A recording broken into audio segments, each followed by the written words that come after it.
अगर मैं आप सबसे पूछूं कि आपकी लाइफ में सबसे इम्पोर्टेंट चीज़ क्या है? नहीं, अभी मत सोचिएगा। ये स्टोरी सुनने के बाद सोचिएगा। बहुत समय पहले की बात है। एक अति सुंदर द्वीप यानी आइलैंड पर भावनाएं, विशेषताएं अपने सुंदर घर बना के रहते थे। सुंदरता, खुशियाँ, उदासीनता सब एक दूसरे के पड़ोसी थे और इन सब से आखिर के घर में रहता था प्रेम। एक दिन एक परी ने आकर सबको बताया कि आज शाम तक ये टापू डूब जाएगा।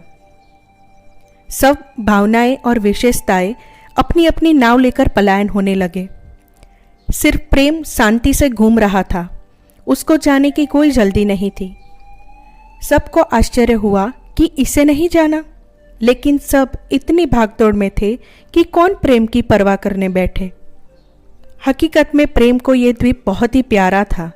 वो अपने अंतिम पल तक उसके साथ रहना चाहता था। जैसे जैसे शाम हुई, धीरे धीरे द्वीप पानी में डूबने लगा। प्रेम ने द्वीप का बहुत प्यार किया, इतना सारा प्यार कि उसकी मिट्टी के कण कण को अपने प्यार से नहला दिया। पूरा द्वीप प्यार के रंग में रंग गया। लेकिन अब उसे छोड़ने का समय आ गया है। प्रेम के घुटने अब पानी में डूबने लगे हैं। उसने हेल्प के लिए आवाज़ लगाई, लेकिन किसको आवाज़ देता? बस उसी वक्त वहाँ से समृद्धि, प्रॉस्पेरिटी की नाव निकली। प्रेम ने पूछा, बहन तेरी नाव में मुझे ले जाएगी? नहीं तो मैं डूब जाऊंगा। समृद्धि ने अपनी नाव में नज़र डाली और कहा, मेरी नाव में सोना, चांदी, हीरे जवाहरात से भरी पड़ी है। वहाँ कोई जगह खाली नहीं है।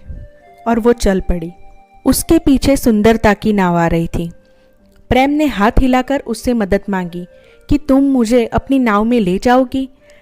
लेकिन अपने में ही मगरूर सुंदरता ने कहा, माफ़ करना प्रेम, तुम इतने भीगे हुए हो कि मेरी सुंदर नाव गंदी हो जाएगी, और मुझे तो स्वच्छता पसंद है, तुम जानते ही हो। कहकर वो भी चल पड़ी। पानी अब कमर तक आ चुका था। प्रेम ने उदासीनता की नाव को देखा और बोला, मुझे तेरे साथ ले जा। लेकिन वो तो बोली कि मैं उदास हूँ, अकेली रहना चाहती हूँ, और वो भी चली गई। वहाँ से आनंद की नाव निकली, लेकिन नाच गान में मशगूल इतना था कि उसने उसकी ओर देखा ही नहीं। पानी अब गले तक आ गया था।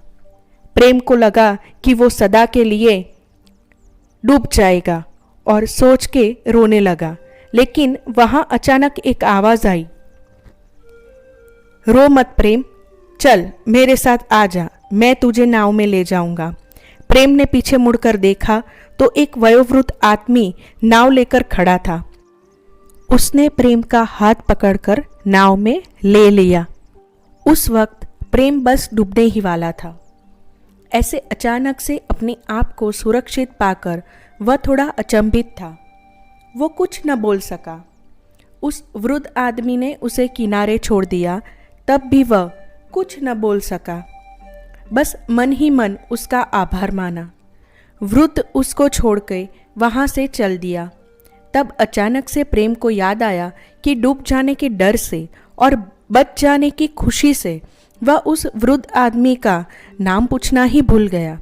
अपनी इस लापरवाही पर उसको बहुत अफसोस होने लगा और वह दौड़ता हुआ ज्ञान के घर गया। ज्ञान के घर का दरवाज़ा खटखटाया और उसको सब बात बताई और ज्ञान को पूछा वह वृद्ध आदमी कौन था। ज्ञान ने अपनी आंखें बंद करी। थोड़ी देर बाद आंखें खोलकर कहा, तुम्हें बचाने वाला समय था। प्रेम को आश्चर्य हुआ। उसने कहा, जब कोई भी मेरी मदद के लिए आगे नहीं आया तो समय ने ही मेरी मदद क्यों की?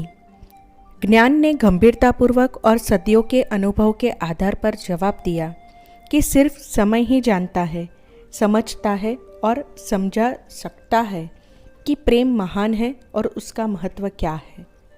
अब आप सोचिएगा कि आपके लिए कौन इम्पोर्टेंट है और कमेंट में बताइएगा। फिर मिलेंगे, और हाँ, लाइक कीजिएगा, और अब तक सब्सक्राइब ना किया हो तो कर दीजिएगा, और कहानी अच्छी लगी हो तो शेयर कीजिएगा। फिर मिलेंगे, तब तक के लिए स्टे ट्यून विद डियर ज़िंदगी।